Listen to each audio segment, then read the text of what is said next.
دارالعلوم دیوبند نے ایک بیان دیا تھا فرانس کی مخالفت میں، جبکہ بی جے پی ہندوستان کی مودی حکومت فرانس کی حمایت میں اتر آئی تھی۔ اس کو لے کر بھی دارالعلوم دیوبند نے مودی حکومت کو زبردست پھٹکار لگاتے ہوئے ایک خط لکھا تھا۔ اب اکھاڑا پریشد نے دارالعلوم دیوبند کے خلاف ہلہ بولتے ہوئے کہا کہ جو لوگ فرانس کی مخالفت کر رہے ہیں، فرانس سے ناراض ہیں، انہیں چاہیے کہ وہ پاکستان چلے جائیں۔ جی ہاں ناظرین، اس پر تفصیل سے بات رکھیں گے، اور امریکہ میں جو انتخابات چل رہے ہیں اس کے متعلق بھی آپ حضرات کی خدمت میں جو خبریں رکھنی ہے، اور بہار الیکشن کے متعلق بھی اپڈیٹ آپ کو کرنا ہے۔ اس کے متعلق ناظرین اکرام، آج 6 نومبر 2020 بروز جمعہ کی بڑی خبریں آپ حضرات کی خدمت میں پیش ہیں۔ ناظرین، اگر ویڈیو کو ابھی تک لائک نہیں کیا تو ضرور لائک کر دیں، اور اس ویڈیو کو دیکھنے کے بعد زیادہ سے زیادہ اس کو شیئر کریں۔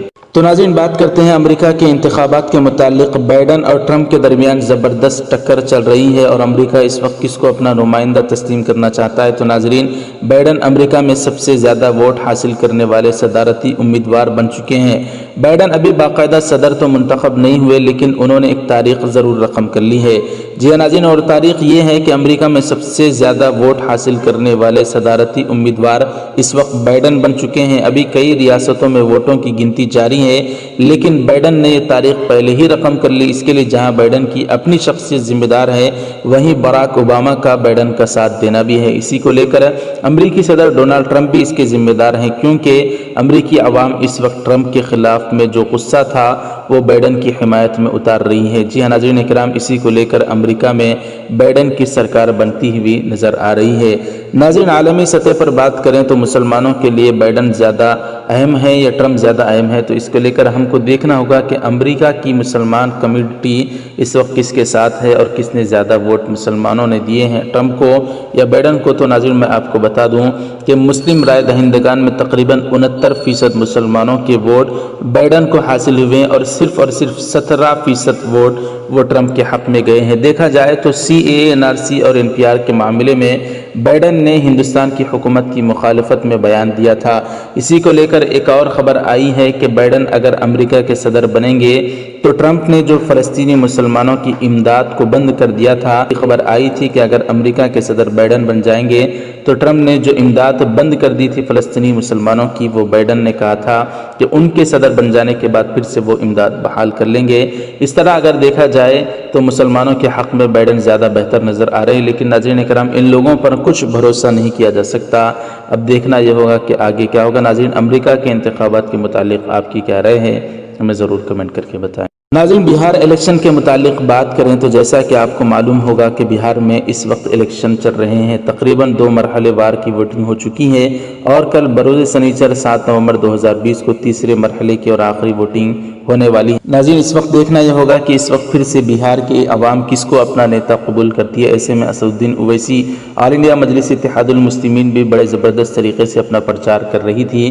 اسدالدین اویسی کل آخری ریلی میں شرکت کرنے کے بعد یعنی بہار سے رخصت ہوتے ہوئے دہلی پہنچ چکے ہیں۔ اسی کو لے کر امتیاز جلیل جو مہاراشٹر کے اورنگ آباد کے MP ہے، انہوں نے ایک پوسٹ کرتے ہوئے کہا کہ بہار کی زبردست کامیابی کے ریلیوں کے بعد اب ہم اسدالدین اویسی صاحب کے ساتھ دہلی پہنچ رہے ہیں۔ آج بھی پارلیمنٹ میں بی جے پی کے 308 نتیش کے 17 MP کے سامنے کھڑے ہو کر سینہ تان کر غریب اور مظلوم عوام کے انصاف کا مطالبہ کرتے ہیں۔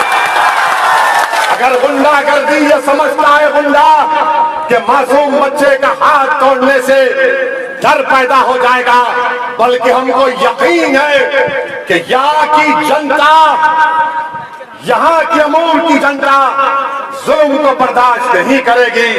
یہاں کی جنتا حق پسند ہے، وہ یہ تمام گنڈا گردی سے تنگ آ چکی ہے۔ اب پورے سیمانچل میں میری ماں اور بہنوں ایک بدلاؤ کی لہر چل رہی ہے۔ سیمانچل کی دلوں کی دھڑکن مجلس اتحاد المسلمین بن چکی ہے۔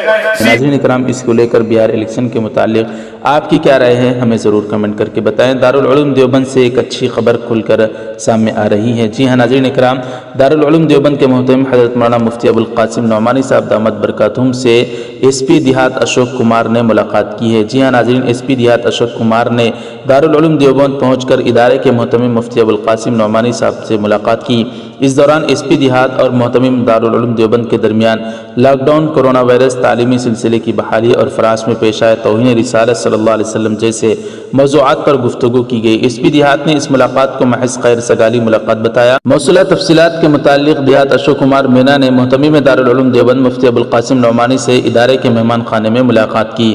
ناظرین، اس دوران ایس پی دیہات نے فرانس میں آپ صلی اللہ علیہ وسلم کی شان مبارک میں کی گئی گستاخی کے متعلق محتمم دارالعلوم دیوبند سے گفتگو کرتے ہوئے کہا کہ ملک میں امن و شانتی اور بھائی چارے کو برقرار رکھنا ہر فرد کی ذمہ داری ہے۔ آئینی طریقے سے اپنی آواز بلند کرنے کا ہر شخص کو حق حاصل ہے اور اس کا بہترین طریقہ یہ ہے کہ ایک میمورنڈم تیار کر کے افسران کے توسط سے حکومت کو ارسال کیا جائے۔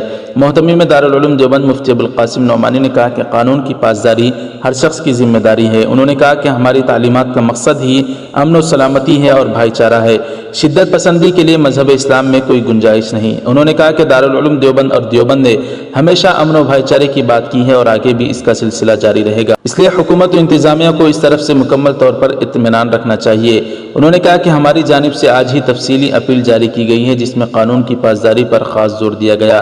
اس دوران کورونا اور لاک ڈاؤن پر گفتگو کرتے ہوئے ایس پی دیہات نے کہا کہ اس بیماری سے تحفظ کا واحد ذریعہ احتیاطی تدابیر اختیار کرنا ہے۔ محتمم مفتی ابوالقاسم نعمانی کہا کہ دارالعلوم دیوبند بشمول دیگر دینی اداروں میں اس وقت چھٹیاں چل رہی ہیں اور جب تک حکومت کی جانب سے واضح گائیڈ لائن نہیں آ جاتی اور مکمل پرمیشن نہیں ملتی تو اس وقت تک ادارے میں تعلیمی سلسلہ شروع نہیں کیا جائے گا۔ تعلیم شروع ہونے کے بعد ماہ رمضان میں بھی تعلیمی سرگرمیاں جاری رہیں گی۔ اس دوران ایس پی دیہات اشوک کمار نے محتمم دارالعلوم دیوبند کا شکریہ ادا کیا اور کہا کہ ملک و سماج میں باہمی ہم آہنگی کو برقرار رکھنے کے لیے آپ جیسے بزرگوں کی سرپرستی کو خاص اہمیت حاصل ہے، اس لیے موجودہ وقت میں جو بیماری پھیل رہی ہے اس میں فیس ماسک اور سوشل ڈسٹینسنگ کا خاص خیال رکھے جانے پر بھی آپ کی مزید رہنمائی درکار ہے۔ ناظرین، اب بات کرتے ہیں فرانس کی مخالفت میں بیان دینے پر دارالعلوم دیوبند کے خلاف اکھاڑا پریشد نے جو بیان دیا ہے۔ جی ہاں ناظرین، اکھاڑا پریشد نے دارالعلوم دیوبند کے محتمم مولانا مفتی ابوالقاسم نعمانی دامت برکاتہم کے جاری کردہ تحریری بیان پر سخت اعتراض کیا۔ کونسل کے صدر مہندر نریندر گری نے کہا کہ ہمارے ملک میں فرانس سے زیادہ جنونی لوگ ہیں۔ نریندر گری نے کہا کہ ہندوستان کے مسلمان جو فرانس کی کارروائی کی وجہ سے ناراض ہیں وہ ملک چھوڑ کر پاکستان یا کسی اور جگہ جا سکتے ہیں۔ مہندر نریندر گری نے کہا کہ وزیر اعظم کی مخالفت کا مطلب ہندوستان کے آئین کی مخالفت کرنا ہے۔ مہندر نریندر گری نے کہا کہ ملک کی خارجہ پالیسی میں بنیاد پرستوں کو بولنے کا حق نہیں ہے۔ اس طرح مشہور شاعر منور رانا نے بھی مذہبی دائرے میں پھنس کر براہ راست بیانات دے رہے ہیں، ان کے خلاف مقدمہ بھی درج کیا گیا ہے اور وہ جیل بھی جائیں گے۔ انہوں نے کہا کہ دارالعلوم دیوبند کے علماء کے خلاف کارروائی کی جانی چاہیے۔ اہم بات یہ ہے کہ عالمی شہرت یافتہ اسلامی تعلیمی ادارہ دارالعلوم دیوبند کے محتمم مولانا مفتی ابوالقاسم نعمانی بنارسی نے ایک تحریری بیان جاری کر کے حکومت سے اظہار افسوس کیا ہے۔ انہوں نے اپنے بیان میں کہا کہ محمد صلی اللہ علیہ وسلم کی شان میں گستاخی انتہائی قابل مذمت ہے۔ تو ناظرین کرام، اس طرح سے اکھاڑا پریشد جو بیان دے رہی ہے دارالعلوم دیوبند کے خلاف، اس کو لے کر آپ حضرات کیا رائے رکھتے ہیں ہمیں ضرور کمنٹ کر کے بتائیں، اور تمام خبروں کو آپ حضرات بالخصوص جو بہار کے الیکشن اور امریکہ کے انتخابات ہیں کیا رائے رکھتے ہیں وہ بھی ضرور کمنٹ کریں۔ ناظرین، ویڈیو کو لائک کریں، زیادہ سے زیادہ اس کو شیئر کریں۔